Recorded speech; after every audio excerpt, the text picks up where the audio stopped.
Como é que essa tributação conjunta global que está sendo discutida poderia funcionar? Como que se forma um consenso, né, principalmente quando a gente fala, por exemplo, entre países europeus, enfim, uma alíquota em consenso é bastante difícil, né, de se chegar nisso, nesse denominador comum, vamos dizer assim. Então, esse é um debate que ele já vem acontecendo, já tem pelo menos aí 5 anos ou mais, tá? Mas é pelo menos 5 anos. Então, existe um processo que começou já nos anos 2000 de tentar aumentar o grau de abertura ou quebra de sigilo bancário dos paraísos fiscais.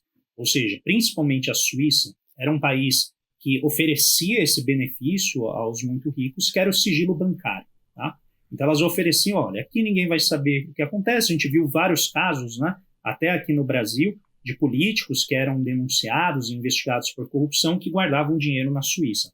Conforme aumentou a pressão de vários países, particularmente da Europa, que perdia bilhões, centenas de bilhões de euros na forma de evasão fiscal, que não ia para os governos, acabava indo para esses paraísos fiscais, a Suíça ela começou a compartilhar essas informações a partir de 2015. Então, a partir de 2015, o principal hub, né, o principal centro de sigilo bancário mundial, começou a compartilhar informações. Isso ajudou muito no combate à corrupção, no combate ao tráfico de drogas, no combate ao tráfico de seres humanos, né, de crianças, mulheres, mundo afora, porque, né, o que alimenta essas redes de crime é exatamente a facilidade que elas têm de se esconder, né, dos governos, se esconder da fiscalização, mas, sobretudo, também da tributação. Então, é um processo que ele vem avançando e, a partir de 2019, se instituiu um acordo que passou a vigorar em 2021, em que haveria tributação dos lucros das grandes corporações em escala planetária. E esse imposto teria uma alíquota mínima de 15%. Por que isso? Vou usar o exemplo dessas big techs como a Meta, a Apple. O que elas fazem? Elas vendem produtos nos Estados Unidos, só que como elas estão em centenas de países, elas, por exemplo, declaram o lucro delas na Irlanda, que é um paraíso fiscal, essencialmente. Então, ao declarar o lucro lá, elas não são tributadas ali, e com isso elas não são tributadas também nos Estados Unidos. Então, elas registram prejuízo nos Estados Unidos, isso já está sendo investigado, porque elas registram prejuízo nos Estados Unidos, enquanto elas registram lucro na Irlanda. Então, a tentativa, o que é? É cercar essa prática para que a empresa pague um imposto sobre o lucro que ela obtém em todos os países. E aí vem o primeiro pilar dessa agenda que eles chamam de coordenação tributária internacional. Primeiro ponto seria tributar essas empresas e colocar isso num fundo, e esse fundo global seria repartido entre os países.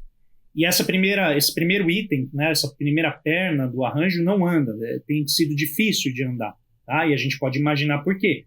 Uhum. Né? Eu distribuo mais para o país pobre, mais para o país rico, eu distribuo mais para o país onde foi gerado o lucro, para onde que eu distribuo? Isso é um drama decisório. Tá? A segunda pilastra diz respeito à tributação mínima de 15%. Essa já avançou, está instituída, está avançando, está prosseguindo, está implementada. O que o ministro Fernando Haddad, junto com a sua delegação ali no Ministério da Fazenda, propôs nessa reunião é a tentativa de instituir um terceiro pilar, que é a tributação mínima sobre a riqueza global. E aí a gente pega as pessoas.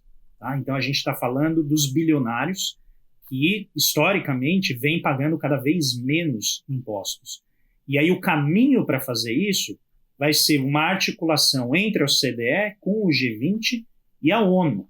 Né? Então a gente precisa de todo esse esforço, que eventualmente deve envolver o FMI também, porque o FMI tem, né, o conhecimento das redes comerciais e financeiras no mundo afora, e o próprio Banco Mundial, que também coleta dados e acompanha, né, a gestão dessas fortunas mundo afora. Então é um esforço monumental, né, que se está propondo, mas eu repito, ele vem já numa linha de construção dessa agenda, que não é nem brasileira. Tá? O Brasil está tendo a ousadia de propor essa tributação sobre riqueza, tá? E isso vai na direção que a gente entende, que é fazer os ricos pagarem de acordo com o que eles gastam e consomem daquilo que a gente tem de carbono no planeta, no sentido de emissão de carbono. Então existe um orçamento de carbono que cada indivíduo tem, que é o limite que ele deve emitir para não contribuir com a crise climática.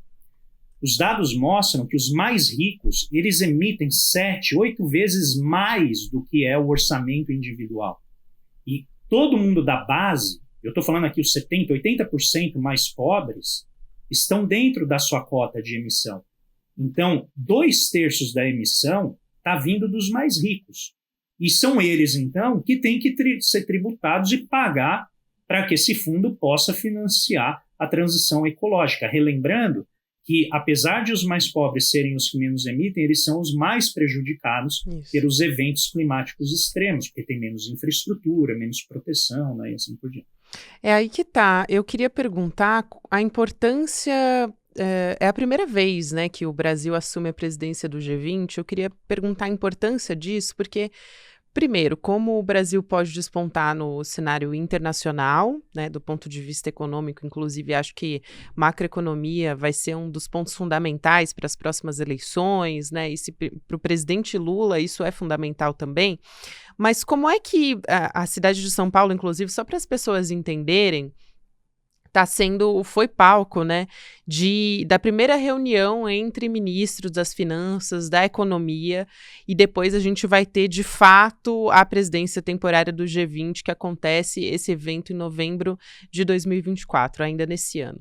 Mas como é que essas reuniões e como é que a presidência do G20 acontecendo no Brasil, como é que isso ajuda a adoção de políticas públicas que são prioritárias para a gente, né, para o Brasil? Como é que isso facilita ou não facilita? Eu quero ouvir sua avaliação, na verdade, que elas sejam adotadas quando elas são levadas para o G20. Eu acho que o efeito disso é pequeno do ponto de vista doméstico. Tá? Acho que existe um ganho em termos da projeção do país, mundo afora. Coordenar esse grupo é uma posição de prestígio. A Índia fez a presidência no ano passado e agora o Brasil assumiu. Então, mostra tanto a qualidade quanto a ousadia do país em propor uma agenda de discussão internacional. Então, é evidente que isso dá uma projeção para o país e se encaixa num plano, né, doméstico de desenvolvimento econômico, como o presidente Lula vem fazendo. Qual que é o propósito? Então, é sinalizar que o Brasil está antenado, né, com as demandas globais, com os desafios atuais, e que não apenas está antenado do ponto de vista intelectual, né, das propostas de política pública, mas também está fazendo a sua parte. Então, tem toda a agenda de transição ecológica, né, a neoindustrialização, as políticas via Fundo Clima, que o BNDES vem fazendo, a atuação do Ministério do Meio Ambiente em combater o desmatamento. O Brasil ele tem vários ativos que o colocam numa posição de destaque neste cenário em que o meio ambiente é o foco, é o ativo que os países têm para oferecer. Então, eu acho que isso coloca o Brasil numa posição que permite o enriquecimento do debate público, não apenas no sentido de oferecer essas propostas, mas de vocalizar, Gabi, as demandas do sul global, né, dos países em desenvolvimento, dos países africanos, dos países latino-americanos, do sudeste asiático, porque a gente fala muito do leste asiático, que seria o nordeste ali da Ásia, né, que é a Coreia do Sul, Japão, China, mas o sudeste asiático tem países que são em franco desenvolvimento, como Malásia, Indonésia, e eles precisam também da atenção dessa agenda global para poder facilitar o seu caminho e encontrar um lugar melhor, né, nessa divisão internacional do trabalho, que eles chamam agora de cadeias, né, globais de valor. Então, toda a agenda ela é importante nesse sentido. Ela dá reputação, atrai investimentos, né, e permite também, um ponto final, que é facilitar o caminho do país, nesse arranjo todo, para obter o grau de investimento, né, que a gente precisa resgatar para diminuir a taxa de juros que o mundo cobra, né, quando ele faz investimentos aqui no país. Isso tudo, né, é muito importante para a gente alavancar a atividade econômica.